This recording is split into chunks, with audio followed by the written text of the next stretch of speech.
Hello friends, പവിത്രം സീരിയലിൻ്റെ ഒരു upcoming episode വിശേഷത്തിലേക്ക് എല്ലാവർക്കും സ്വാഗതം. നമ്മുടെ വീഡിയോ ഇഷ്ടപ്പെടുകയാണെങ്കിൽ ഒന്ന് ലൈക്ക് ചെയ്യാനും ചാനൽ സബ്സ്ക്രൈബ് ചെയ്ത് സപ്പോർട്ട് ചെയ്യാനും ആരും മറക്കല്ലേ. അങ്ങനെ വിക്രത്തിനെ പോലീസ് അറസ്റ്റ് ചെയ്തുകൊണ്ട് പോവാണ് കേട്ടോ. വേദയുടെ അച്ഛൻ പണി കൊടുത്താണ് വിക്രത്തിന്. അത് വേദയ്ക്കും അറിയാം. അങ്ങനെ അറസ്റ്റ് ചെയ്തുകൊണ്ട് പോയി കഴിയുമ്പോഴേക്കും വേദ പറയുന്നുണ്ട് കമലത്തിനോട്, അത് ഞാൻ എന്തായാലും വിക്രത്തിനെ പുറത്തിറക്കും. അത് തീരുമാനിച്ച കാര്യം തന്നെയാണ്. എൻ്റെ എന്ത് കഴിവ് ഉപയോഗിച്ചും ഞാനത് ചെയ്യുമെന്ന് പറയാണ് കേട്ടോ. അപ്പോഴാണ് വേദയുടെ അച്ഛൻ അങ്ങോട്ട് വരുന്നത്. അപ്പോൾ അച്ഛൻ്റെ മുമ്പിലേക്ക് ചാടി ചെന്ന് വേദ പറയാണ്, അച്ഛാ, നിങ്ങൾ ഈ കാണിച്ചത് ഒട്ടും ശരിയായില്ല. ഇത് നിങ്ങൾക്ക് ചേർന്ന ഒരു പരിപാടിയേ അല്ല എന്ന് പറയാണ്. അപ്പോൾ വേദയുടെ അച്ഛൻ പറയാണ്, അതെ, എനിക്ക് ചേർന്ന പരിപാടിയല്ലെന്ന് എനിക്കും അറിയാം. പക്ഷേ നമുക്കൊരു കണ്ടീഷൻ വയ്ക്കാം മോളെ. ഒരു കാര്യം ചെയ്യ്, നീ വീട്ടിലേക്ക് വാ. നീ വീട്ടിലേക്ക് വരുമ്പോൾ തന്നെ വിക്രത്തിനെ ഇവിടെ തിരിച്ചെത്തിക്കും എന്ന് പറയുമ്പം വേദ ചോദിക്കുകയാണ്, അച്ഛൻ തന്നെയാണോ ഈ പറയുന്നത്? നിങ്ങളൊരു ജഡ്ജിയല്ലേ? ഇങ്ങനെയാണോ പറയുന്നത്? മറ്റുള്ളവരെ ബ്ലാക്ക് മെയിൽ ചെയ്തും ഒക്കെ കാര്യങ്ങൾ സാധിക്കുക എന്ന് പറഞ്ഞാൽ അതൊക്കെ വളരെ മോശമല്ലേ അച്ഛാ? അപ്പോഴേക്കും ശങ്കരനാരായണൻ പറയാണ്, അതെ, അത് മോശമാണെന്ന് എനിക്കും അറിയാം. പക്ഷെ നീ കാണിച്ചിരിക്കുന്നത് മോശമല്ലേ? നീ എൻ്റെ മകളാണ്. നിൻ്റെ ജീവിതം നന്നാവാൻ വേണ്ടിയിട്ട് ഞാൻ എന്ത് ചെയ്യും?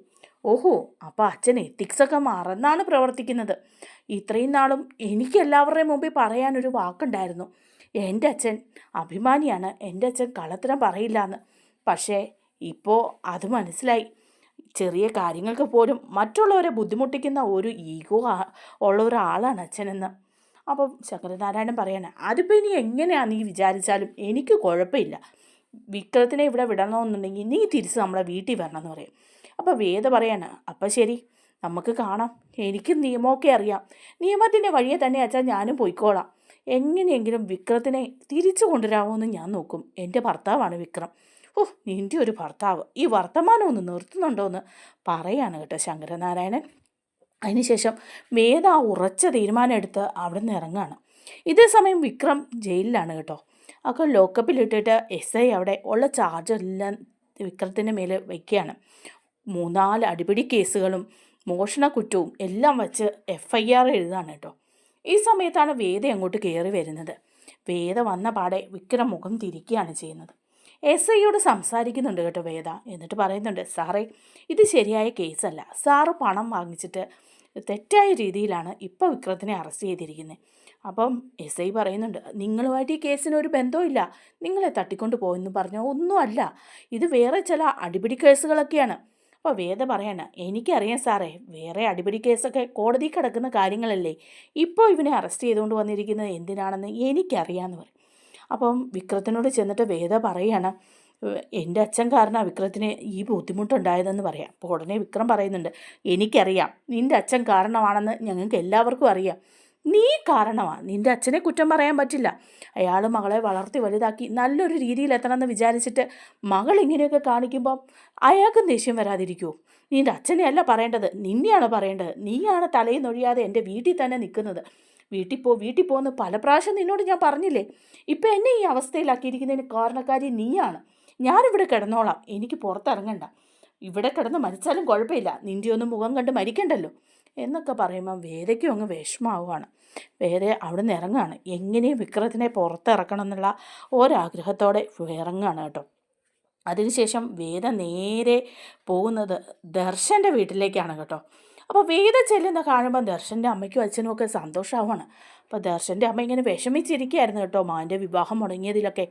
അപ്പം വേദയെ കാണുമ്പോൾ, ആ മോളെന്താ വന്നത്? മോള് വാ ഇങ്ങോട്ട്, അമ്മ കാപ്പി എടുക്കാമല്ലോ എന്നൊക്കെ പറയുകയാണ്. പക്ഷേ വേദയുടെ മുഖം ആകെപ്പാടെ മങ്ങിയിരിക്കുകയാണ് കേട്ടോ.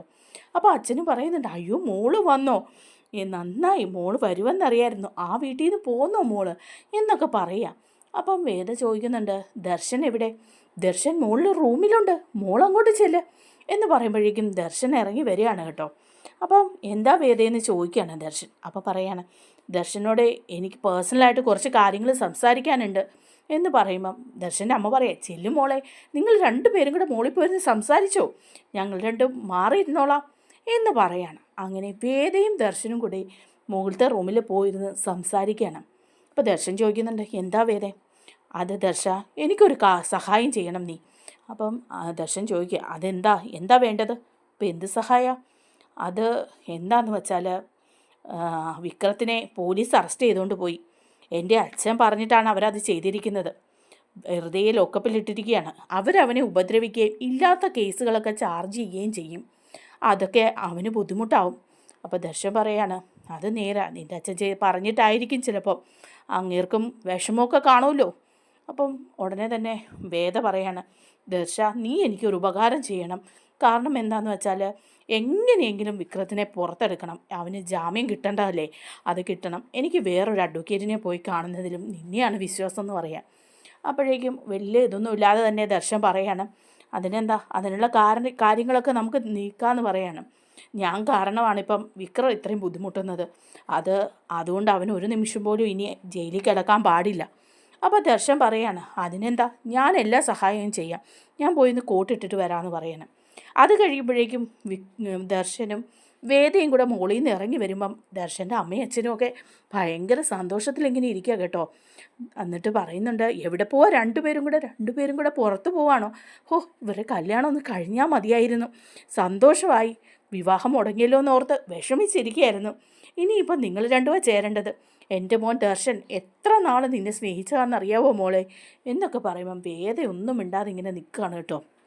അപ്പോഴേക്കും ദർശൻ പറയാണ്, ഞങ്ങളൊന്ന് പോയിട്ട് വരാം, ഒരു കേസിൻ്റെ ആവശ്യമുണ്ടെന്ന് പറയാം. അപ്പോൾ ദർശൻ്റെ അമ്മ ചോദിക്കുക, എന്ത് കേസാണ് മോനെ? ഇപ്പം വേദ വന്നപ്പോൾ തന്നെ നിനക്ക് എന്ത് കേസാണ്? അപ്പോഴേക്കും ദർശൻ പറയാണ്, വേദ വന്നത് കേസിൻ്റെ കാര്യത്തിനാണ്. അവളുടെ ഭർത്താവ് വിക്രത്തിനെ പുറത്തിറക്കാൻ വേണ്ടിയിട്ടാണ് വന്നത്. വേദയുടെ അച്ഛൻ കാരണം അവൻ ജയിലിലാണ്. അതിനുവേണ്ടിയാണ് ഞാൻ പോകുന്നത്, ജാമ്യം എടുക്കാൻ. അപ്പോഴേക്കും പൊട്ടിത്തെറിക്കുകയാണ് കേട്ടോ ദർശൻ്റെ അമ്മ. നിനക്ക് നാണമില്ല ഇനി ഇവക്ക് വേണ്ടി ജാമ്യം എടുക്കാൻ പോകാൻ?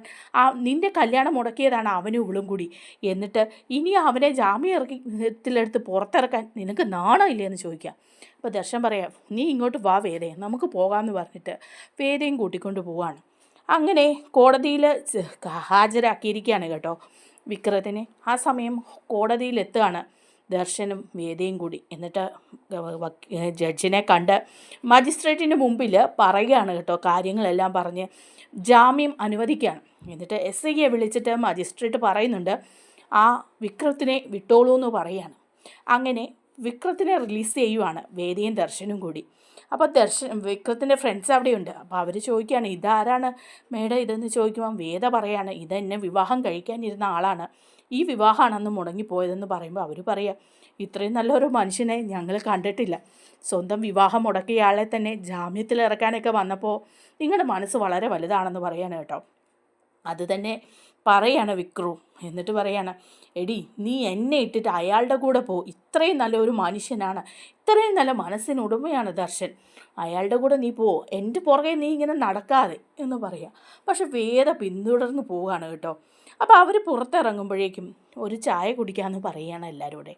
അപ്പം വേദ ഇങ്ങനെ നിൽക്കുകയാണ്. അപ്പോഴേക്കും വിക്രത്തിൻ്റെ കൂട്ടുകാർ പറയാണ് വേദയോടും വരാൻ. അപ്പോൾ വേദ പറയുന്നുണ്ട്, എനിക്ക് നല്ല വിശപ്പാണെന്ന് പറയാം. അപ്പോൾ വിക്രം പറയണം, അയ്യോ മേഡമൊന്നും വരില്ല, മേഡം AC റൂമിൽ പിസയും ബർഗറും ഒക്കെ കഴിച്ചുകൊണ്ടിരുന്നതാണ്. നമ്മളിതുപോലെ ലോക്കൽ തട്ടുകടയിൽ ആ പായയുടെ തട്ടുകടയിൽ പോയി ദോശയും പൊറോട്ടയും ഓംലേറ്റും ഒക്കെ കഴിക്കുന്നത് മേഡത്തിന് കഴിക്കാൻ പറ്റില്ല, ഛർദ്ദിക്കും എന്ന് പറയാണ് കേട്ടോ. അപ്പോൾ വേദ പറയാം, എനിക്കൊരു കുഴപ്പമില്ല, എനിക്ക് അവിടുത്തെ ഫുഡ് മതി എന്ന് പറയുമ്പം പിന്നെ വിക്രം പറയാണ്, വേണ്ട അവിടുത്തെ ഫുഡൊന്നും കഴിക്കണ്ട, നിനക്ക് ദഹിക്കില്ലെന്ന് പറയാം. അപ്പോൾ വേദ പറയാം, എനിക്കത് മതി, എനിക്ക് പൊറോട്ട വാങ്ങി തരുമോ ഇല്ലയോ എന്ന് ചോദിക്കുക. അപ്പോൾ വിക്രം പറയാണ്, ഇല്ല ഞാൻ പൊറോട്ട വാങ്ങി തരില്ലെന്ന് പറയാം. അപ്പോൾ വിക്രത്തിൻ്റെ ഫ്രണ്ട് പറയണം, വാ ഞാൻ വാങ്ങിത്തരാം, നമുക്കൊന്നിച്ച് പൊറോട്ട കഴിക്കാമെന്ന് പറയാം. അങ്ങനെ അവരെല്ലാവരും കൂടെ ആ തട്ടുകടയിൽ പോയിരുന്നിട്ട് പൊറോട്ടയൊക്കെ കഴിക്കുന്ന ഒരു അടിപൊളി സീനൊക്കെ ഉണ്ട് കേട്ടോ. അത് ഞാൻ അടുത്ത വീഡിയോയിലൂടെ പറയാം. നമ്മുടെ വീഡിയോ ഇഷ്ടപ്പെട്ടാൽ ഒന്ന് ലൈക്ക് ചെയ്യാൻ മറക്കല്ലേ. ഇതുപോലുള്ള വീഡിയോസിനായിട്ട് ചാനൽ കൂടി ഒന്ന് സബ്സ്ക്രൈബ് ചെയ്ത് സപ്പോർട്ട് ചെയ്യണേ. താങ്ക്